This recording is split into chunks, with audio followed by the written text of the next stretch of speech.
Pastor Martin Niemöller was a Lutheran pastor in Germany during the rise of Nazism.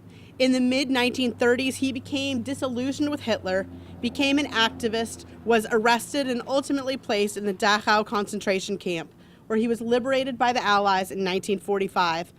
After the war, he spoke passionately about the apathy that had allowed the Holocaust to happen. He wrote, "First, they came for the socialists, and I did not speak out because I was not a socialist. Right. Then they came for the trade unionists, and I did not speak out because I was not a trade unionist. Then they came for the Jews, and I did not speak out because I was not a Jew. Then they came for me, and there was no one left to speak for me."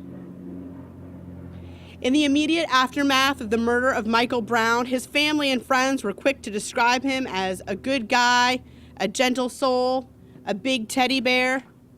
And all of that is true. And it doesn't matter whether it is true or not. It isn't only college-bound black kids that have rights. It isn't only kids with clean records that shouldn't be gunned down in the street. We must move away from the narrative of the good kid toward the refrain that black lives matter, that all lives matter. Justice, civil liberties, and free speech do not need to be earned. They are our rights as Americans and our heritage as people of faith.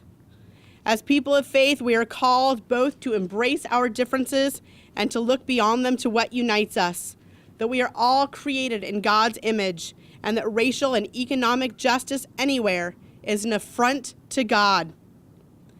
God demands that we use our voices for justice, commanding, "Justice, justice shall you pursue." In the book of Esther, Esther must face the destruction of her people. She must go to the king to rescue her people. She is reluctant to go because speaking up may cost her her life. Her uncle speaks words of inspiration that resonate for us today. Do not think that because you are in the king's house, you alone of all the people will escape. For if you remain silent at this time, relief and deliverance will arise from another place. But you and your families and your father's family will perish. And who knows but that you have come to your royal position for such a time as this.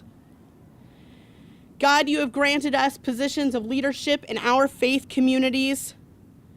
Perhaps we have been granted a voice for such a time as this. May the words of our mouths and the meditations of our hearts be acceptable in thy sight, O God, our rock and our Redeemer. Amen.